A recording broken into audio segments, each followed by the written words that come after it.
याओशी बार बार अपने ex husband को ignore कर रही है। ये बात यूजिन को परेशान कर रही है। वो डिवोर्स दे के अब पछता रहा है। दरअसल इन दोनों के बीच अरेंज मैरिज हुई थी।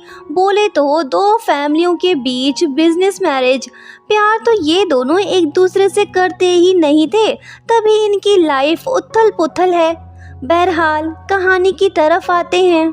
सुबह सवेरे याओशी नींद से उठती है, पर अफसोस उसे देर हो गई। वो फटाफट से तैयार हो के नीचे आती है और यूजिन से कहने लगती है कि क्या तुम मुझे लिफ्ट दोगे, मैं तुम्हें इसका किराया दे दूंगी। वो कहता है कि जाओ अपनी नींद पूरी करो, ऑफिस चल के क्या करोगी, तुमने देर कर दी, अब यहीं पे पड़ी रहो, मैं चलता हूँ। वो उसे नहीं ले जाता। याओशी को गुस्सा आता है। अब वो हर सूरत ऑफिस पहुंचना चाहती है। फिर क्या वो साइकिल पे सवार हो के वहां से निकल पड़ती है और जब वो यूजिन के सामने से गुजरती है तो वो बड़ा हैरान रह जाता है। जब याओशी ऑफिस पहुंचती है तो वहां पे उसका सामना अपनी नई नवेली दुश्मन शीशु से होता है। दोनों उलझ पड़ते हैं। शीशु उससे कहती है कि आओ बैट लगाते हैं, अगर कंपनी में मेरी परफॉर्मेंस तुमसे अच्छी हुई तो तुम इस सिटी से गायब हो जाना। याओशी कहती है कि अच्छा, अगर मैं जीती तो तुम भी इस कंट्री से दफा हो जाना, समझी, ज्यादा शो ऑफ करने की जरूरत नहीं, अपने काम पे ध्यान दो, बाय। याओशी हर सूरत ये बैट जीतना चाहती है, इसी वजह से वो जम के मेहनत करने लगती है। यहाँ हम बताते चलें कि वो एक अच्छी डिज़ाइनर है। जब यूजिन उसे देर रात तक ऑफिस में बैठा देखता है तो सोचने लगता है कि वाह यार, ये लड़की तो सच में कमाल है, काफ़ी मेहनत कर रही है। यूजिन कार में बैठता है और याओशी का वेट करने लगता है। इसका इरादा याओशी को लिफ्ट देने का है, पर जब याओशी ऑफिस से बाहर आती है तो तभी वहाँ पे एक हैंडसम बॉय आता है जिसका नाम सुपरस्टार लूशी है। वो याओशी से कहने लगता है कि ब्यूटीफुल लेडी, आओ बैठो, चलते हैं। वो कहती है कि तुम यहाँ पे कैसे, मतलब कि ये दोनों एक दूसरे को जानते हैं। जब यूजिन ये दर्दनाक नज़ारा देखता है तो उसका खून जलने लगता है। अबे गधे, जब तुमने इसे डिवोर्स दे दिया तो फिर तुम क्यों इतना जेलस हो रहे हो। खैर आगे बढ़ते हैं। तो होता ये है कि याओशी लूशी के साथ चली जाती है। यूजिन देखता रह जाता है और सोचता है कि वाह क्या सरप्राइज था।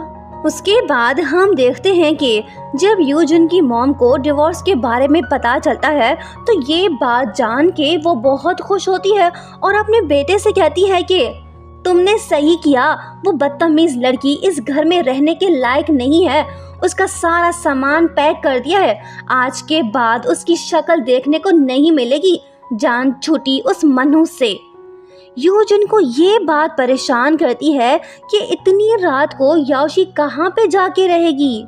याओशी घर पहुँच गई। लूशी उसके साथ है। सासू माँ उसके पास टपकती है और कहने लगती है कि वाह क्या बात है, इतनी जल्दी तुमने दूसरा छोकरा भी अरेंज कर लिया, तुम तो बड़ी तेज निकली।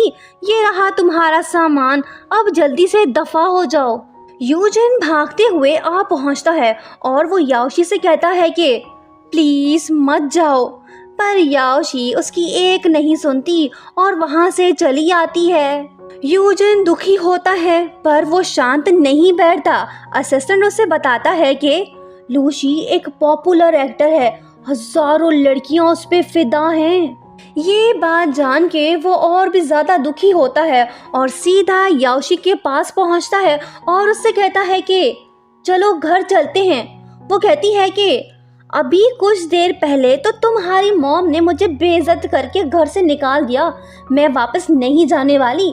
वो कहता है कि मैंने तो तुम्हें कुछ नहीं कहा, चलो मेरे साथ। याओशी उसे मना कर देती है। यूजिन उसके कान में कहने लगता है कि अभी एक मंथ पूरा नहीं हुआ, तुम्हें मेरे साथ चलना होगा, नहीं तो मेरा मुंह खुल जाएगा।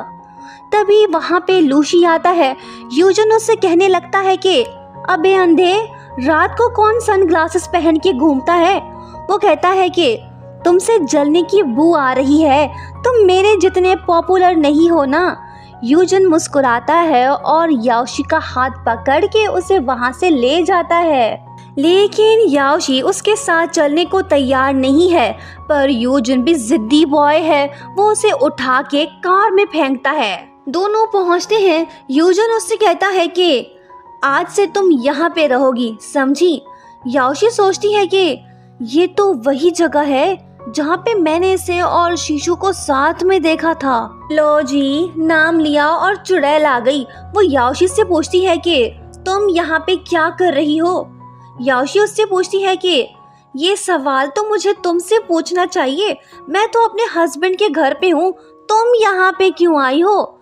बिलाखिर याओशी को पता चल ही गया कि उसका हस्बैंड बेकसूर है। इसका शीशु के साथ कोई अफेयर नहीं। शीशु ने जानबूझ के उसे ये फील कराया कि यूजन उसे लाइक करता है। वो अपने मकसद में कामयाब हुई, उसने इन दोनों को अलग कर दिया। पर अब याओशी इस चुड़ैल की चालबाजियों को समझ चुकी है। वो फिर से इसके धोखे में नहीं आने वाली। वो शीशु से कहती है कि मैं अपने हस्बैंड के साथ हूँ, तो बराए मेहरबानी यहाँ से दफा हो जाओ। वो उसे बाहर निकाल देती है। शीशु सोचती है कि कोई बात नहीं, यूजन की मॉम मेरे साथ है, उन्होंने ही मुझे इनके डिवोर्स के बारे में बताया था। मैं यहाँ से नहीं जाऊंगी, देखूं तो सही ये लोग क्या कर रहे हैं। घर के अंदर माहौल रोमांटिक है। यूजन अपने एक्स वाइफ से कहता है कि तुम्हारा दिल जोर जोर से धड़क रहा है, इसका मतलब ये हुआ ना कि तुम मुझे लाइक करती हो। तुम मेरी वाइफ बन के रहो। तुम्हें डिवोर्स देख के पछता रहा हूँ, अभी भी वक्त है, हम फिर से एक हो जाते हैं। वो कहती है कि ओए मदहोश, होश में आ, डर की वजह से मेरी धड़कन तेज चल रही है, मैं तुमसे कोई प्यार व्यार नहीं करती, चल हट, दफा मर, तेरी झूठी बातें सुन के मुझे उल्टी आ गई। और यहीं पे इस फनी रोमांटिक ड्रामे का सेकंड पार्ट एंड होता है। Third part coming very soon. Channel को सब्सक्राइब करो बेल आइकन दबा के। Thank you so much for watching.